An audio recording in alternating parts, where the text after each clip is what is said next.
I still remember the weight of that envelope in my hands. Heavy, like the secrets it held, like the years of silence I'd carried. My name is Sarah Mitchell, and this is the story of how I learned that family ties aren't always what they seem. The morning started like any other Sunday. I was reviewing patient files in my small medical practice when my mother's text arrived. Family meeting. 3 p.m. Important discussion about Grandma Aliner's estate. Everyone must attend. I knew what this meant. 3 months had passed since Grandma Aliner's funeral, and the family had been circling like vultures around her property ever since. Especially my sister Victoria, who had always been the perfect daughter in my parents' eyes. Growing up, Victoria had mastered the art of appearance. Captain of the cheerleading squad, homecoming queen, married to a successful businessman by 23. Meanwhile, I chose a different path. Medical school, long hours, building my own practice from scratch. My parents never understood why I'd waste time on such a demanding career when I could have followed Victoria's example. But Grandma Aliner understood. She was different. A self-made woman who built her real estate empire from nothing in the 1960s, when female business owners were rare. She taught me that success isn't about pleasing others. It's about staying true to yourself. You remind me of myself at your age. She'd tell me during our secret Sunday morning coffee meetings. Never let anyone dim your light, Sarah. What my family didn't know was that those coffee meetings weren't just about advice. They were about legacy. I parked my car outside my parents' Tudor-style home at exactly 2:55 p.m. Victoria's new Mercedes already sat in the driveway, gleaming like a trophy. Inside, the familiar scent of Mom's cinnamon potpourri filled the air, mixing with tension so thick you could cut it with a knife. The living room looked like a stage set for a power play. Mom and Dad sat on their leather sectional, Victoria and her husband James perched beside them like royalty. My younger brother Michael slouched in the corner, scrolling through his phone, trying to look disinterested but failing. "Sarah," Mom said, her voice clipped. "You're late." I checked my watch.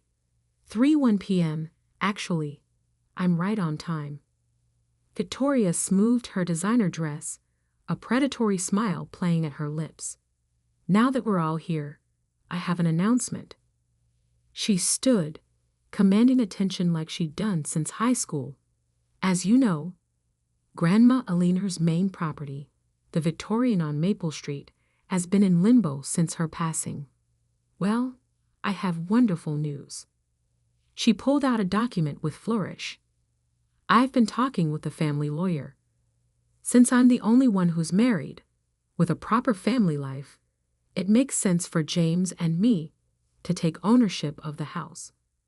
We need the space for our growing family, after all." My parents beamed. Of course they did.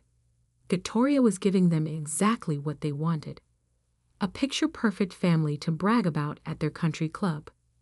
"The papers just need signatures," Victoria continued, her voice dripping with false sweetness. "I'm sure you all agree this is the best arrangement. Sarah's too busy with her little doctor's office to maintain a property like that. And Michael, well," she cast a dismissive glance at our brother. I sat there, letting her words wash over me. 3 months of planning, of watching them scheme, had prepared me for this moment. I reached into my bag and retrieved an envelope, thick, cream-colored, with Grandma Aliner's law firm's letterhead. "Before we sign anything," I said quietly, "I think we should review all the documents, including this one." Victoria's smile faltered slightly. "What's that?" "Something Grandma Aliner left with her lawyer. Instructions to be revealed only after certain conditions were met." I placed the envelope on the coffee table. The room grew still, like the moment before a storm breaks. "What conditions?" my father demanded, leaning forward. I smiled, remembering Grandma's words during our last coffee meeting. The condition was waiting to see who would try to claim what wasn't theirs to take. Victoria's face flushed. "What are you talking about? I've already spoken with a family lawyer," I interrupted. "Yes, I know. Mr. Harrison called me last week. Interesting how you forgot to mention our conversations, Victoria." My sister's perfectly manicured hands clenched into fists. "Open it," she snapped. I took my time, carefully breaking the seal.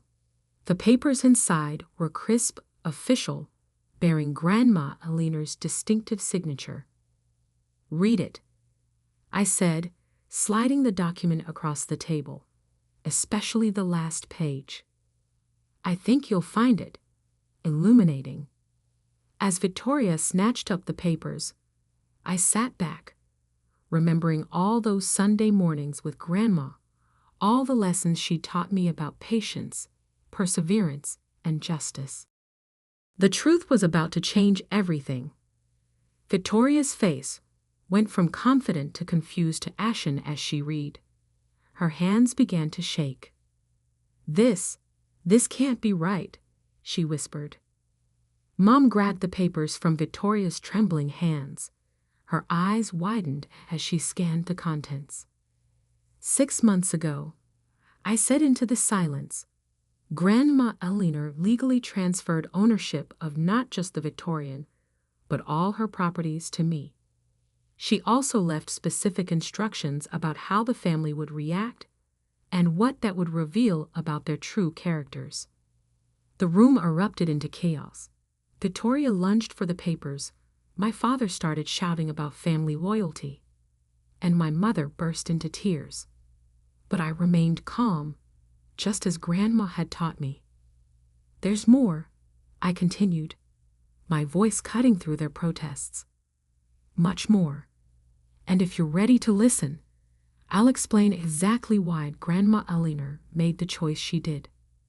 The story I was about to tell would shatter their perfectly crafted illusions. But sometimes that's exactly what a family needs. The silence that followed felt like glass about to shatter. Victoria stood frozen, the inheritance papers still trembling in her hands. My father's face had turned an alarming shade of red, while my mother dabbed at her eyes with an embroidered handkerchief, always one for dramatics. "You manipulated her," Victoria finally spat, her perfectly glossed lips twisting into a snarl. "You turned Grandma Aliner against us during those little coffee meetings of yours." I pulled out my phone, scrolling to a video I'd kept safe for months. Actually, Grandma Aliner wanted to explain her decision herself. The family gathered around as I pressed play. Grandma Aliner's face filled the screen, her silver hair neatly styled, her blue eyes sharp as ever. The video had been recorded in her lawyer's office just 2 months before she passed. "If you're watching this," she began, "then exactly what I predicted has happened. Victoria has tried to claim the Victorian house, and your parents have supported her decision without consideration for fairness or truth." Victoria tried to interject, but Dad shushed her, his eyes glued to the screen. "For years," Grandma continued, "I've watched this family's dynamics with growing concern. I've seen how Sarah was treated, pushed aside, criticized for her ambitions, expected to give way to Victoria's demands. But I've also seen something else. I've seen Sarah build a medical practice from nothing, just as I built my real estate business. I've seen her help patients who couldn't afford care, quietly paying their bills from her own pocket. Meanwhile, Victoria." Grandma's face hardened. "Victoria and James have been living beyond their means for years. What this family doesn't know is that they've approached me multiple times for loans they never repaid. They've also tried to convince me to sign over properties to them, claiming they could manage them better. My mother gasped. Victoria's face had gone from red to white. But the final straw, Grandma continued, was what happened last Christmas. Victoria and James came to me with paperwork, asking me to sign what they claimed was a holiday card. I may be old, but I'm not foolish. It was a transfer deed for my entire portfolio, written in fine print they thought I wouldn't read. The video ended. The silence that followed was deafening. That's a lie, Victoria shrieked, but her voice wavered. James had suddenly become very interested in his shoes. I pulled out another document from my bag. Here's the deed they tried to trick her into signing. Grandma kept it as evidence. Would you like to explain this, Victoria? My sister's carefully constructed facade began to crack. We were just trying to help manage her affairs. She was getting older. She was sharp as ever. I cut in. Sharp enough to see through your scheme. Sharp enough to make her own decisions about her legacy. My father finally found his voice. But why you, Sarah? You've never shown any interest in real estate. I laughed, but there was no humor in it. Really, Dad? Did you forget that I helped Grandma modernize all her property management systems 3 years ago? Or that I've been handling the maintenance coordination for her buildings while running my practice? Of course you did, because in this family, if Victoria doesn't do it, it doesn't count. But we're family, my mother pleaded, still clutching her handkerchief. We can work something out. Split things evenly, like you split your attention evenly when we were growing up. I asked quietly. Like you split the college fund evenly before giving Victoria my portion for her wedding? Or like you split holidays evenly before deciding Victoria's in-laws were more important? Michael, who had been silent until now, let out a low whistle. She's got you there, Mom.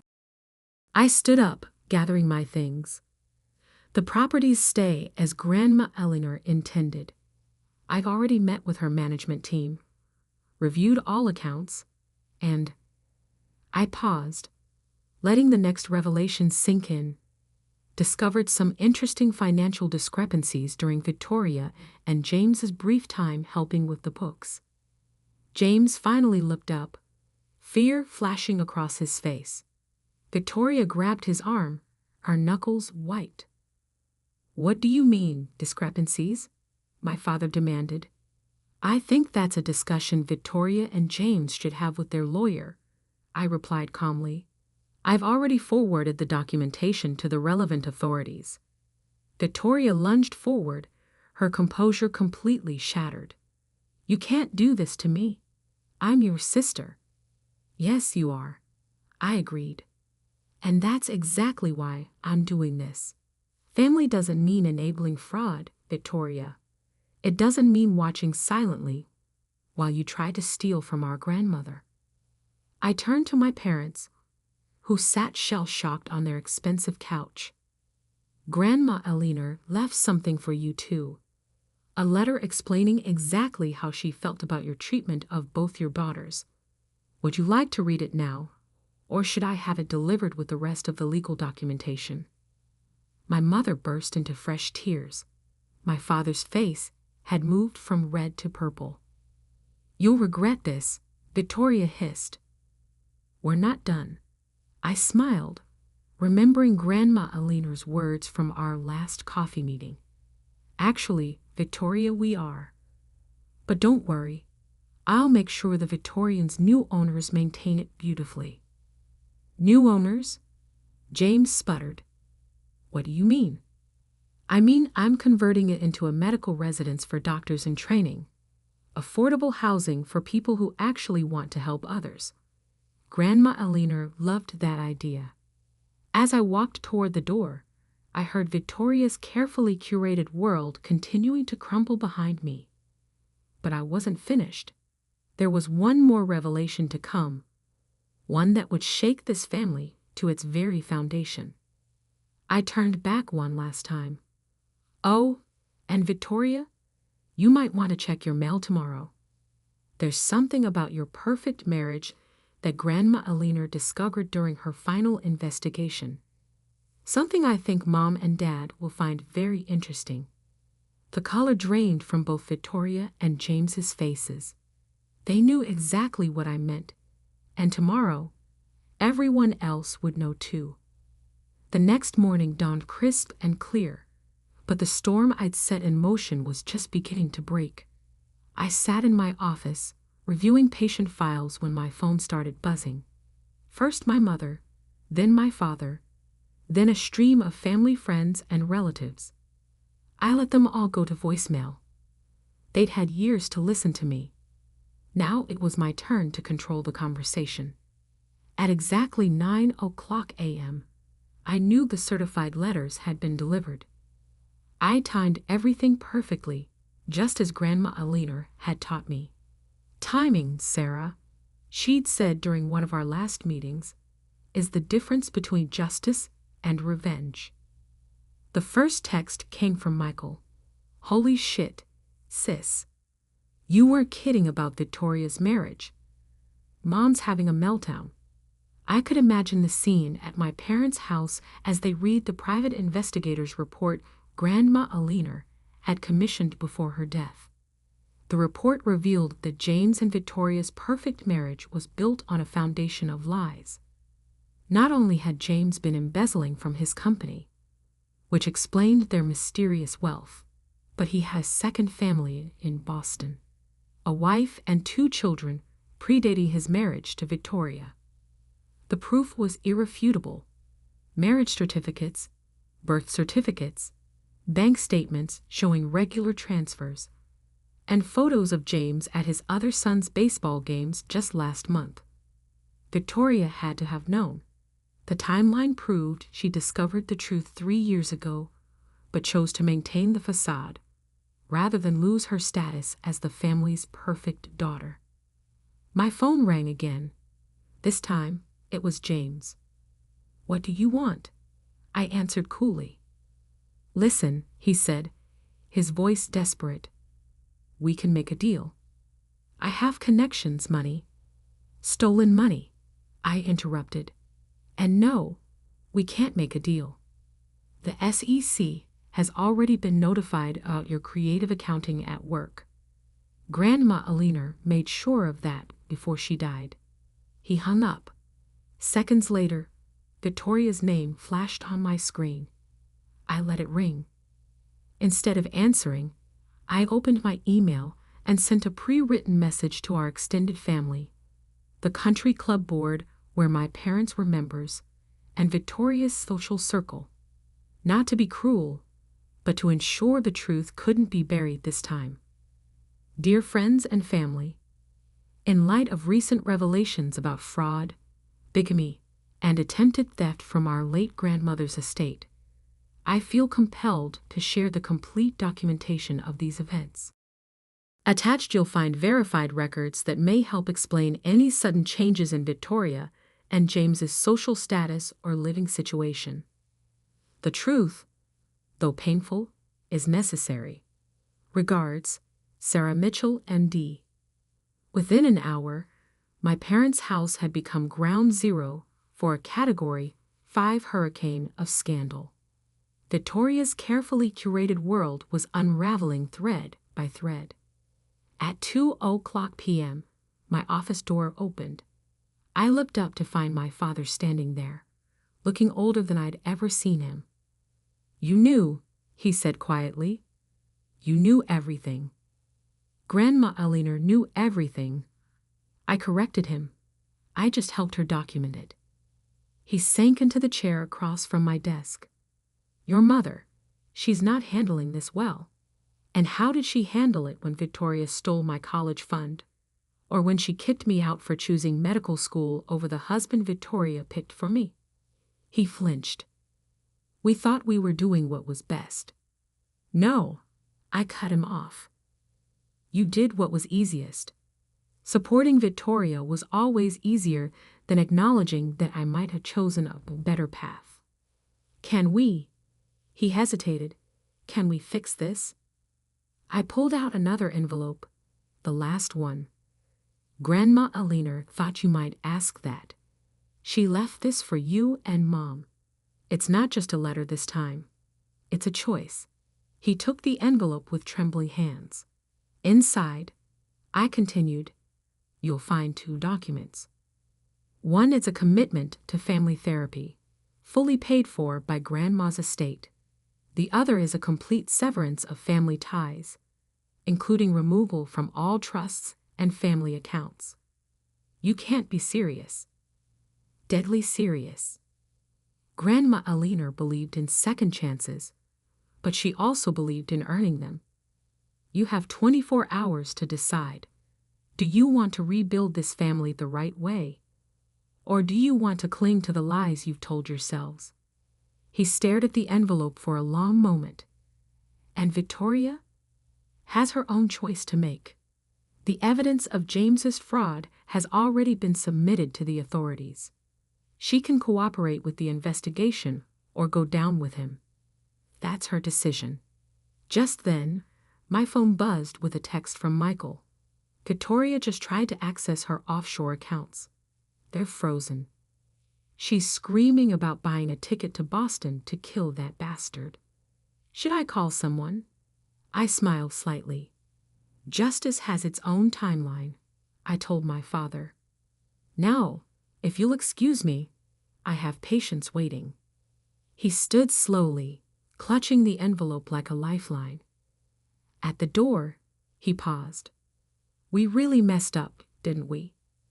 Yes, I said simply. But that's not the important part. The important part is what you do next. After he left, I walked to my office window, looking out at the city Grandma Alina had helped build. The Victorian house stood in the distance, its elegant spires reaching toward the sky.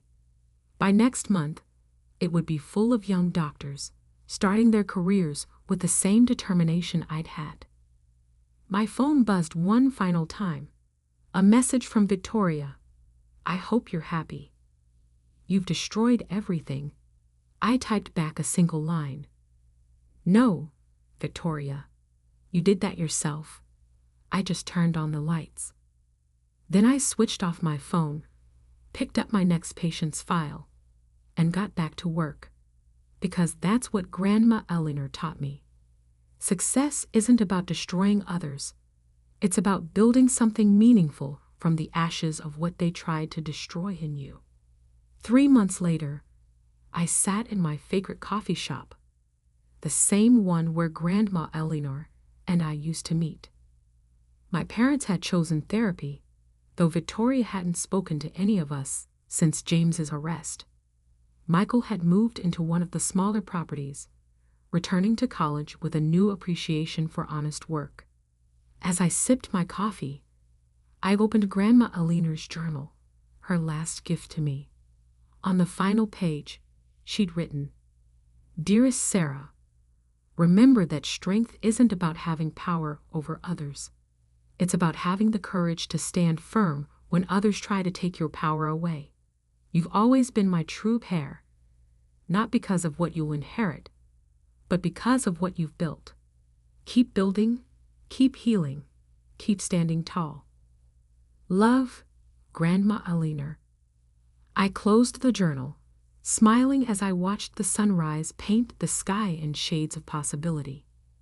Sometimes the greatest inheritance isn't what's written in a will.